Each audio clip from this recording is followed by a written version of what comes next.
This channel does not promote any violent, harmful, or illegal activities. All content provided by this channel is meant for an educational purpose only. কট্টরপন্থী অধীরের জায়গায় প্রদেশ কংগ্রেসের নেতৃত্বে শুভঙ্কর সরকার আর এই সিদ্ধান্তে কালীঘাট ও আলিমুদ্দিনকে ঘুরিয়ে বার্তা সোনিয়া গান্ধীর।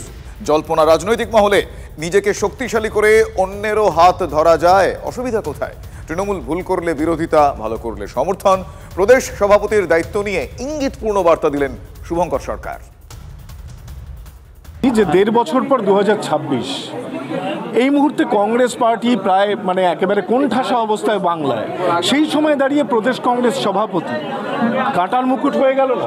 আমি আপনাদের একটা কথা বলি, আপনি যখন কোনো দায়িত্ব পান, সেই দায়িত্বে যে অবস্থায় আছে সেই অবস্থা থেকে দায়িত্ব নিয়ে যদি আপনি ভালো করতে পারেন, তবেই তো সেই সংস্থা যেখানে আপনি চাকরি করেন, আপনার আজকে যতজন দর্শক দেখে, আপনি এই যে পলিটিক্যাল ইন্টারভিউ নেওয়ার পর বেশি দর্শক যদি দেখে, আপনি ভাববেন আপনার পারফরমেন্সটা ভালো আছে। আমার পারফরমেন্স এখনও আমি জানি না, it will be judged by the people. তার জন্য আমাকে অপেক্ষা করতে হবে, আর সেই অপেক্ষার জন্য আমাকে যে কাজ করতে হয়, আপনাকে এক অফিস থেকে অন্য অফিস ইন্টারভিউ নেওয়ার জন্য দৌড়তে হয়, আমাকেও মানুষের সমর্থন নেওয়ার জন্য এক জায়গা থেকে অন্য জায়গায় কাজ করতে হবে। কাঁটার মুকুট কোনোটাই নয়, তার কারণ এই মুকুটটা না হলেই আপনি বলতে পারেন মুকুটটার অনেক বেশি ভার।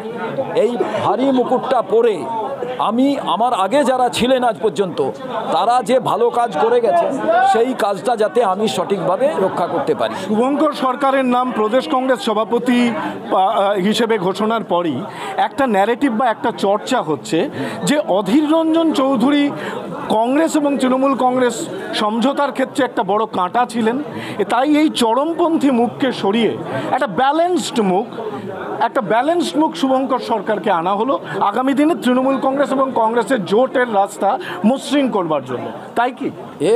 আপনাদের একটা নিউজ দেখানোর পর আরেকটা অ্যাড দেখানো হয় না, ওইটা বেশি দেখানোর জন্য এটা দেখানো হচ্ছে।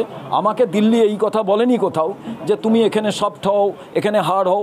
আমাকে খালি দিল্লি একটা নির্দেশে করে পাঠিয়েছে, সেটা হচ্ছে অধীর চৌধুরী হার্ড ছিলেন, তাই জন্য তাকে সরিয়ে দিয়েছেন, তা নয়।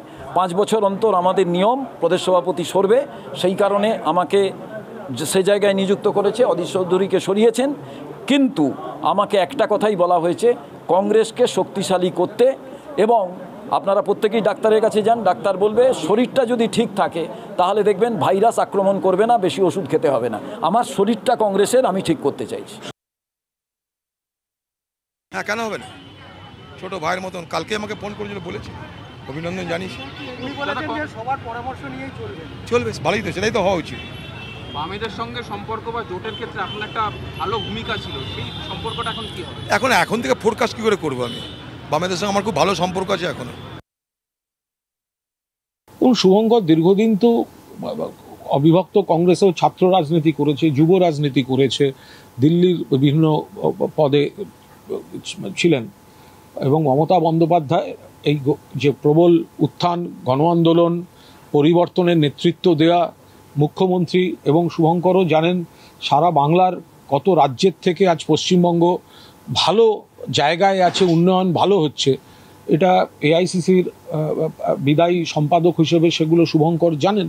ফলে মমতা বন্দ্যোপাধ্যায় সরকার যে বাংলায় এমন একটা সরকার চালাচ্ছে যেটা ভারতবর্ষের অন্যান্য সরকারগুলোর থেকে অনেক অনেক ভালো, সেটা ওনাকে দল করতে গেলে কি বলতে হবে সেটা ওনার ব্যাপার, কিন্তু উনি নিজে নিশ্চয়ই সেটা অনুভব করেন।